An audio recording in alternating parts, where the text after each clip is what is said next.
Automatiser des tâches avec l'IA. Bonjour tout le monde, moi c'est Sylvain et aujourd'hui je vais vous parler de comment utiliser l'IA de façon un peu plus avancée. L'idée c'est qu'aujourd'hui tout le monde fait du conversationnel avec l'IA. Je pose une question à ChatGPT, il me répond et puis j'utilise l'information donnée. La deuxième étape de l'apprentissage de l'IA, c'est de faire de l'automatisation. Et pour ça on utilise ce qu'on appelle des agents IA. Il y en a avec ChatGPT. Quand vous regardez dans le menu, sur le côté gauche, vous avez la possibilité de créer des agents. Il y a des agents aussi pré-remplis qui existent. Vous avez aussi Claude ou Microsoft Copilot pour faire ça. Un agent, on l'utilise à quel moment? Eh bien, dis-toi que tu es en train de faire chaque semaine une tâche répétitive. Eh bien, tu peux très bien créer un agent et tu lui dis, voilà, ton rôle, c'est de créer telle ou telle chose pour qu'il le fasse à ta place chaque semaine quand tu en as besoin.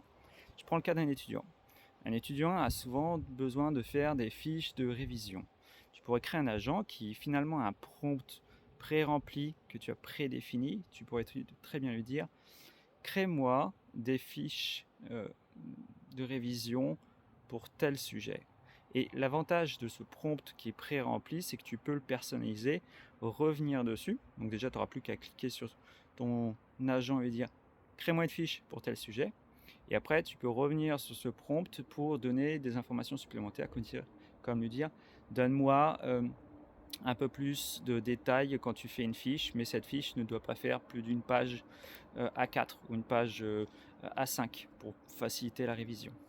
Donc n'hésite pas, essaye de créer des agents, que ce soit avec ChatGPT ou avec Claude ou Microsoft Copilot.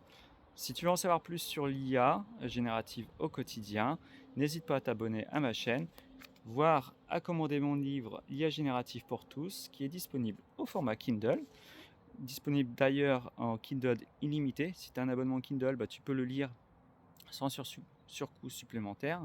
Sinon, tu peux aussi acheter le livre au format brochet sur Amazon. Merci de m'avoir regardé. À bientôt!